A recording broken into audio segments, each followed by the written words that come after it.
British people hate living in flats or apartments more than any other country in the world. And there's an old saying that an Englishman's home is his castle. All right, this is my home, and a man's home is his castle. Halt, wench! But what makes it so difficult for Britons to see their flats as their castles? Well, the answer lies in one of the biggest problems in British politics at the moment, leaseholds. Differently, in Europe during the Middle Ages, feudalism was the social order of the day. Society was structured between landowners and the landless. The serfs had to provide their labour in exchange for the use of some of the lord's land and a bit of protection. Astonishingly, in the UK today, that social order is again on the rise. The leasehold system is a relic of Britain's medieval past, and it effectively means that flat owners don't actually fully own their flats. They're just leasing them from a freeholder who actually owns the land and whom they have to pay a form of rent each year. Now, the government is attempting to reform these very unpopular rules, but now they have a bigger problem. The freeholders are striking back. They may be in line to claim billions from the government in compensation. So what's going on with leasehold? Let's get into it today. Traditionally, leaseholders would pay their freeholders a peppercorn rent, or an extremely small amount designed just to pay lip service to the fact that they don't actually own the land but are leasing it from the freeholder.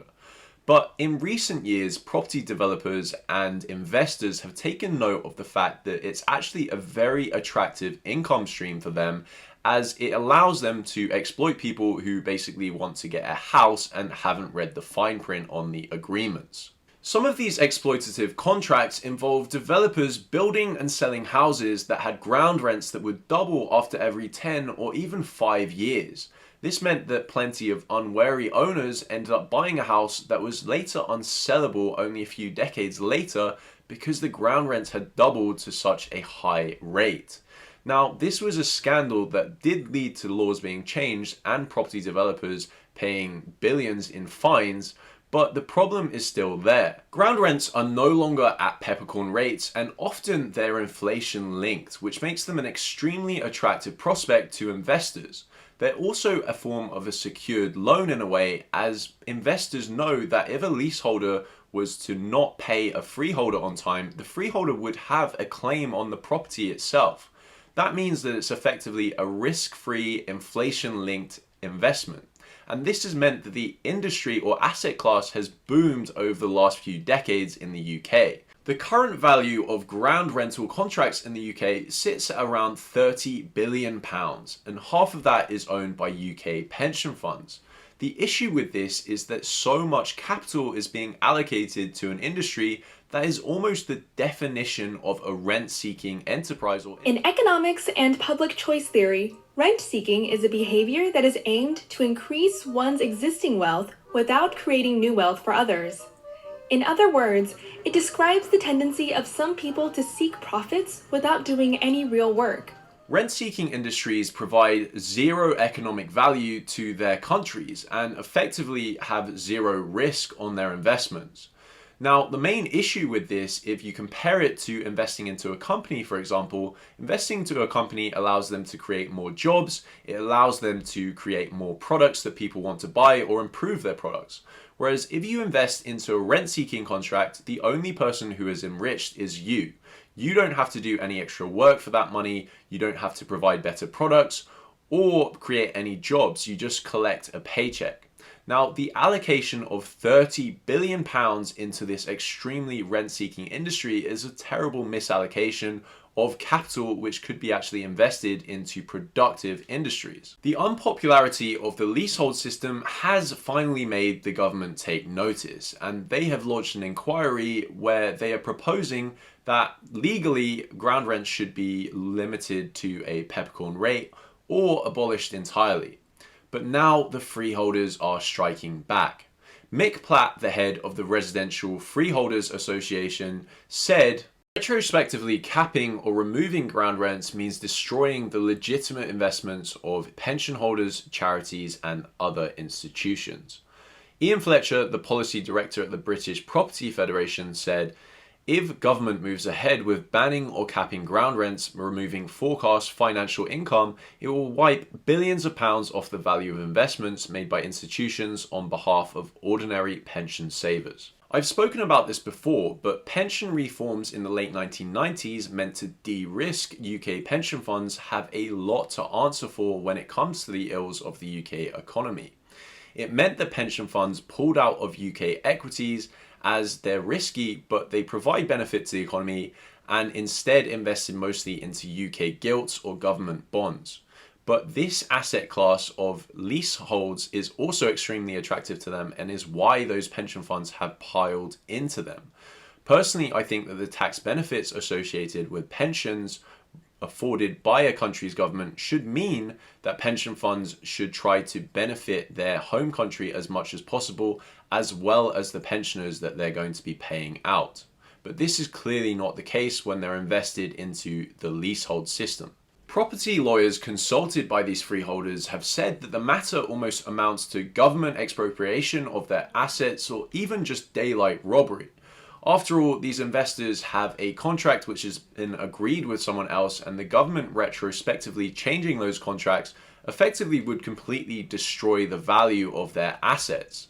Now, that could mean that the human rights of these investors are violated, European Court of Human Rights laws may be violated, as well as just basic English common law. This could mean that the government is on the hook for almost the entire value of the industry, or £30 billion, which is a huge number. I'm all ears on the story that you want to talk about today, banning leaseholding. Tell me more. Will you do it in the first 100 days? So we'll introduce legislation in the first 100 days. There are 5 million people in this country who are currently struggling with this feudal, archaic system. England and Wales are outliers in the world in having held on to this system. Whilst the government has been dallying on the leasehold issue, Labour has outflanked them yet again. They've promised to abolish the leasehold system within 100 days of them being elected at the next general election, and replace it for flats with the Commonhold system. So what is the main difference with the Commonhold system and the leasehold system? Well, under the leasehold system, the freeholder owns the land and the apartment building itself that flats are located in. But under the Commonhold system, the flat owners themselves all own a joint stake in a commonholder association which owns the underlying building and land. Under this system, flat owners would no longer have to pay ground rents and would all have a say in how much service charge should be charged to them in order to pay for building and common area maintenance. It's a much fairer system in my opinion, and I do think it should be the default. But will this change Britain's minds about whether they want to live in flats? Well, if we look at the data since 2017, we can see that a price gap has actually opened between houses and flats, and a large part of that is due to the leasehold system. Could this gap potentially close if the leasehold system is abolished? This price gap really opened up in 2017 after the Grenfell Tower fire, and it really highlighted the precariousness of a leaseholder's situation when it comes to property ownership. The fire was caused by faulty cladding being installed on the Grenfell building, and many other tower blocks were also fitted with the same kind of cladding. Before the government stepped in, leaseholders were expected to pay for the costs of replacing that cladding, as well as many other anti-fire measures in their building, which added up to thousands of pounds each month. Now, the government did eventually step in, but if they hadn't, leaseholders would have been absolutely screwed. And because of that, that is why the price differential between houses and flats has opened up over the last few years.